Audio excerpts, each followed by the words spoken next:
Hello, hello. Okay, so here's the flute. I'll give you a brief rundown on some of the specs first. In terms of finger spacing, uh, let's say if you were to take your 3 and 3, um, like standard flute playing, right hand on the bottom of the flute, left hand on top, you would be probably using your ring finger and your pointer finger, uh, and then keeping middle down, and then the same with the two that are here. So it'd be, ring, pointer, ring, pointer, and then in the back it would be thumb. It's the most comfortable I've found. At first when you're starting, it's really long, so that's the only thing that makes it. It's not heavy. It's very light, but its length makes it a little awkward at first. So if you're sitting up in a chair or standing, instead of playing like this, I find it's easier to kick it off to the side. It shortens it a little bit. Just like if you're playing side flute, it shortens it a little bit, so it makes it easier to play. It won't be as awkward as trying to do this. So that's a trick. The breath pressure is it's like soft to moderate, especially the lowest note. You can be the most gentle and be the most disciplined and reserved with your breath pressure on the lowest note. And that's pretty standard for most flutes. This one in particular, if you just blow very gently, the whole thing will just tone very, very nicely and cleanly and richly.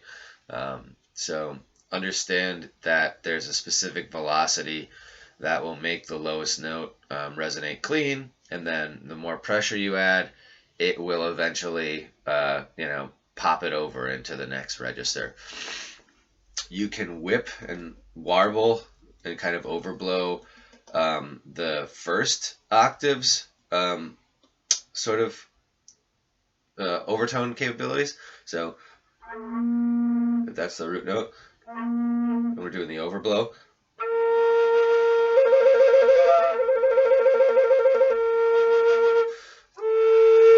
So in the back, all holes open is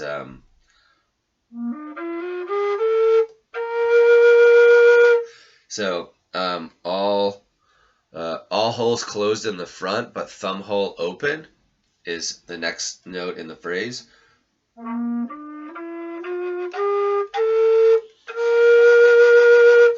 That's a really fun note to play around with.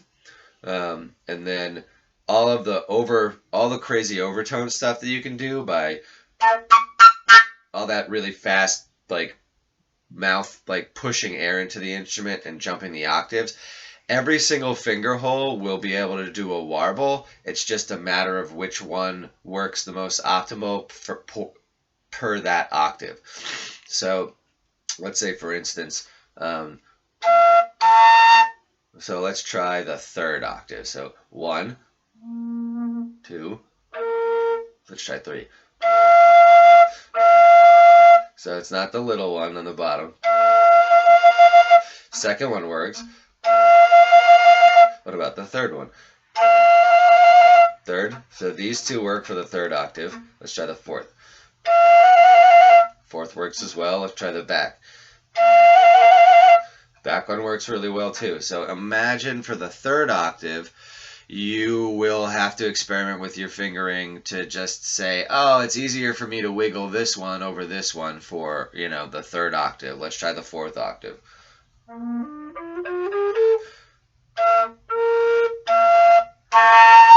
So that's that. The bottom one works for the fourth octave. So does the second. Third one, not as much. Fourth one, not at all. Top one, a little. So you get a lot of cool cross perks with some of the overtone capabilities. And let's try the the fourth register.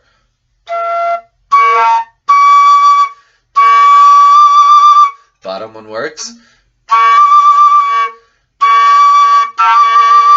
Top one works.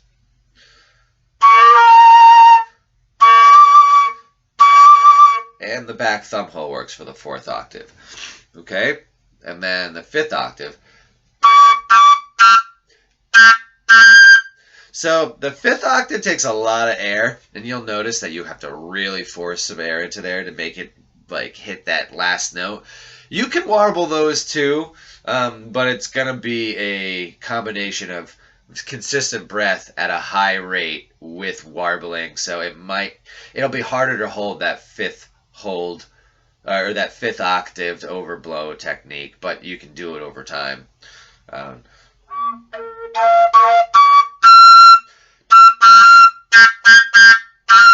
So it's like that's really the cutoff, and you can feel it in the instrument. Like it doesn't want to push past that fifth overblow, and it gets really shrill. Like it starts to hurt a little bit. But if you're in the right room with the right reverb, it'll be very like sort of how rattles work. Like it'll be very cleansing. It'll like push a lot of air out and a lot of energy out. It'll do a really good job. What I like to think of the Overtone flutes as doing is they like whisk stuff up and they like cast it away. And then the same way that smudging and certain things would do. So for that, it's just a very I think because you're using your air and you're pushing, those sharp piercing sounds tend to they tend to just like do like a clean slate sort of thing, which is really nice. They might be shocking to certain types of people at first that aren't used to it, but it's a really fun application in the whole mix. So so that's some playability factors that are really good tips to learn at first. The finger spacing isn't too much of a stretch if you play flutes already. So just remember to kick it off to the side. It'll be easier to hold. It'll look a little silly at first, but it adds to the mystique of the piece. This is a butternut mouthpiece. It's kind of like a white walnut. It's a soft to medium density wood.